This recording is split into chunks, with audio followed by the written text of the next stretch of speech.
बड़ा सपना देखो, उसके पीछे जाओ, तुम्हें कुछ भी रोक नहीं सकता। उतार चढ़ाव जरूर आएंगे, लेकिन अगर तुम किसी चीज में विश्वास करते हो तो उस विश्वास को बनाए रखो, लड़ते रहो और लोगों को तुम्हें नीचा दिखाने मत दो। आज के इस लेख में हम उस शख्सियत के बारे में बात करेंगे जिसने साबित कर दिया कि उम्र महज एक संख्या है। 12वीं साल की उम्र में करियर बदलना कोई असामान्य बात नहीं है और इस शख्स ने बिना किसी पूर्व अनुभव के स्टॉक मार्केट में कदम रखा। 1955 में राधा किशन दमानी का जन्म राजस्थान के बीकानेर में एक मारवाड़ी परिवार में हुआ था। उनके पिता शिव किशन जी दमानी थे। व्यापार पर अधिक ध्यान देने के लिए उन्होंने 20 वर्ष की उम्र में कॉलेज छोड़ दिया। उनके माता पिता ने उनके लिए एक उपयुक्त रिश्ता देखा और उनकी शादी कर दी। इससे पहले वे अपने पिता के साथ बॉल बेयरिंग सेल्समैन के रूप में काम करते थे, लेकिन पिता की मृत्यु के बाद उन्होंने बॉल बेयरिंग का काम छोड़ दिया और अपने चाचा के मार्गदर्शन में जो स्टॉक ब्रोकर थे भी स्टॉक ब्रोकर बन गए। इसके बाद उन्होंने बीएसई रिंग में एक ब्रोकर के तौर पर काम करना शुरू किया। उन्होंने इसमें सफलता पाने के लिए कड़ी मेहनत की, लेकिन जल्दी ही उन्हें यह समझ में आ गया कि ब्रोकिंग से पैसे कमाना इतना आसान नहीं है। एक दिन जब वे बीएसई रिंग में रोज की तरफ पहुंचे तो सब कुछ सामान्य चल रहा था। तभी एक व्यक्ति वहां आया और पूरा माहौल अचानक थम गया। कुछ लोग उसे डर के साथ देख रहे थे तो कुछ लोग सम्मान से। दमानी ने तुरंत समझ लिया कि यह आदमी साधारण नहीं है और बीएसई रिंग में इसकी बड़ी ताकत है। यह कोई और नहीं बल्कि मनु मानेक थे, जो बाजार में बेरिश यानी मंदी की रणनीति अपनाते थे। उन्हें डालाल स्ट्रीट का किंग कोबरा कहा जाता है।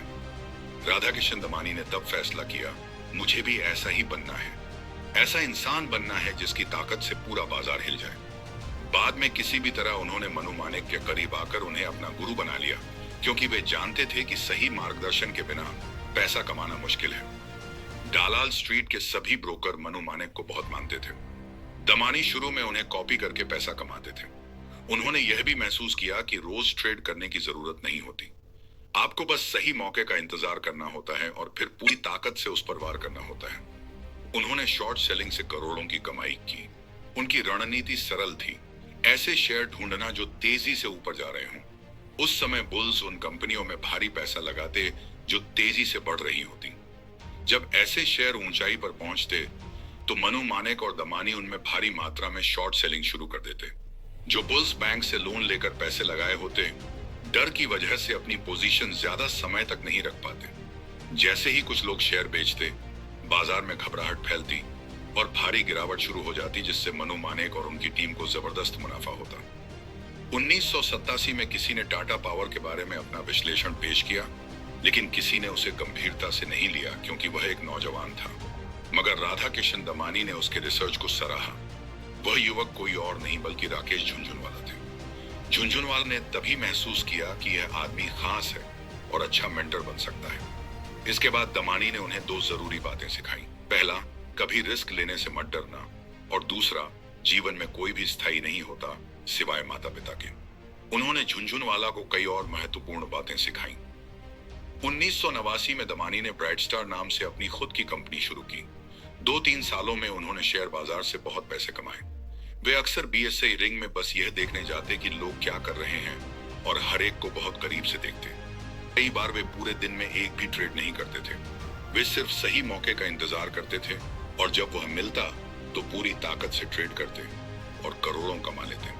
धीरे धीरे डालाल स्ट्रीट में भी उन्हें सम्मान मिलने लगा और बीएसई रिंग में उन्होंने अपनी खास पहचान बना ली। उनकी सफेद शर्ट और पैंट के कारण लोग उन्हें व्हाइट मैन भी कहने लगे।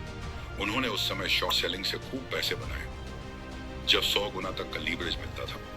दमानी बड़े पैमाने पर शॉर्ट पोजीशन बनाते और लीवरेज का पूरा फायदा उठाते। लेकिन तब तक बाजार में एक नई ताकत खड़ी हो चुकी थी, जो मनु मानेक, दमानी और उनकी टीम को चुनौती देने वाली थी।